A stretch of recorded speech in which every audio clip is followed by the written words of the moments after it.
কি সুন্দর ঘোড়া বিক্রি করে একদম ঘুমিয়ে আছে। নিজের ঘোড়া কালকে বিক্রি করে এসে একদম আরামসে ঘুমিয়ে আছে, কোনো কিছু হোঁশ নেই। দেখো, আজকে ও খাওয়া দাওয়া করবে না বলে দিয়েছে, আজকে আমি খাওয়া দাওয়া করবো না, আমি বিক্রি করে এসেছি ঘোড়া একদম ঘুমাবো আমি বলেছে।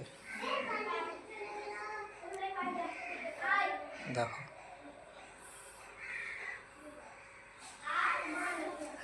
আর পার্সে এসে আমি ভিডিও করছি অথচ কোনো রেসপন্স দিচ্ছে না। এই উঠবি না? ওই ঘোড়া বিক্রি করে এসেছি তো উঠবি কি? উঠবি না? আর উঠবে না আজকে, একদম উঠবে না।